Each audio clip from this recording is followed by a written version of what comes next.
All right, let's dive right into this explainer and set the stage. Picture a totally gritty, anime-colored graphic novel just vividly springing to life. We are dropping straight into the land of time. It's this intensely neon-lit, perilous nighttime realm. We're talking a universe where outer space alien ninja demons are literally roaming the streets under a dark sky that's constantly raining pink cherry blossoms. It's a wild aesthetic.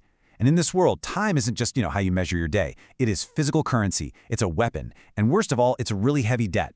Right in the middle of all this gorgeous, incredibly dangerous gold and red architecture, we follow a seemingly average guy named Lucky. And Lucky, well, he's about to uncover a totally forbidden temporal mastery that is going to alter the entire multiverse. So think about this for a second. What actually happens when you fracture your own timeline? In the land of time, surviving isn't about who throws the hardest punch. It's entirely about how deeply you can manipulate the fundamental fabric of reality itself. Lucky gets thrust into this completely brutal ecosystem, where fighters from across dimensions are battling just to pay off their time debt, which honestly sounds way worse than student loans, right? To survive the massive threats that are closing in on him, Lucky's gonna have to do something totally unthinkable. He has to learn how to literally fracture his own existence. Tracing Lucky's steps chronologically, it's crazy how fast things escalate. He first arrives via the time train at the crossroads of time, this absolutely stunning city just shimmering with beautiful time crystals and rose quartz. From there, Mei Ling and her sisters step in to act as his guides, taking him to the majestic Time Hotel. But what starts as a simple tour goes sideways incredibly fast. His journey drags him deep into the ancient archives of the Great Library and ultimately forces him into a really deadly underwater showdown at the Lake of Echoes. Every single step here forces Lucky to evolve. He goes from being just a lost traveler to a genuine temporal warrior.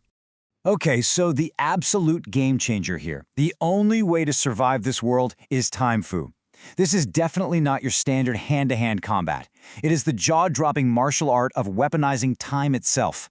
Fighters learn to create these localized time distortions. Just imagine being able to rapidly age an object while it's midair, or literally reversing the flow of an incoming attack so it hits the attacker instead. For Lucky, mastering Time Fu isn't just about learning some cool martial arts moves. It is the literal key to buying back his freedom from the tyrannical emperor and protecting the people he's come to deeply care about. Now, there is a massive contrast between the competitors in this tournament. On one hand, you have your standard alien ninja combatants, like Gorthok the Unyielding. He's this hulking behemoth who relies entirely on brute force and temporal inertia just to make his enemies super sluggish. And then, you have Lucky. Lucky does not have brute strength. Instead, he has Zik and Zack. They are these two tiny, furry, sentient creatures known as fuzzballs. I absolutely love this detail. They basically act as pure conduits for time. Their emerald and sapphire energies resonate with Lucky, giving him this profound connection to temporal energy that literally no one else in the entire multiverse possesses. And that unique connection brings us to the ultimate, strictly forbidden technique, soul splitting. By mixing a vial of glowing liquid time crystal essence with the raw energy of his own heart, Lucky learns how to physically split his soul. We're not talking about a neat little optical illusion here. He literally creates a time-cloned version of himself that can protect him forever. But there is a massive catch. The process is incredibly volatile. The sheer cosmic weight of doing this means it can only be done exactly once. If he tries it again, it'll completely destroy his very essence. Let's break down exactly how this plays out in action. When Lucky is completely swarmed underwater at the Lake of Echoes by massive stone statue samurai and these terrifying temporal crab monsters, he puts the technique to the ultimate test. First, he manifests his duplicate. And because this clone exists slightly out of sync with his present reality, Lucky can instantly see future enemy moves. Then, bam! He and his time clone self strike at the exact same moment across different timelines. It's this breathtaking, totally adrenaline-fueled display of martial arts. It lets him decimate an entire army of guardians entirely on his own. But look, immense power like that comes at a severe cost. You can't just fracture the fabric of time and expect the universe not to notice, right? Lucky's rapid progression immediately flags the attention of the Red Wax Time Police. Just imagine these incredibly imposing enforcers, decked out in sleek, crimson-colored armor, with actual red wax dripping from the seals of their helmets. They don't just put him in handcuffs, they rip Lucky completely out of reality, warping him into this bizarre, timeless dimension to issue a terrifying warning about the fundamental laws he's breaking. So the time police pull him into this echoing void, and they drop this absolutely chilling revelation. Quote, "This is the domain of soul privy head storage. Here, human souls are safeguarded from harm outside of space-time." Just let that sink in for a second. The entire dimension is just filled with these glowing, disembodied echoes. The really scary part, the Red Wax police aren't even trying to punish Lucky yet. They brought him there specifically to show him that he is standing on the absolute brink of total destruction.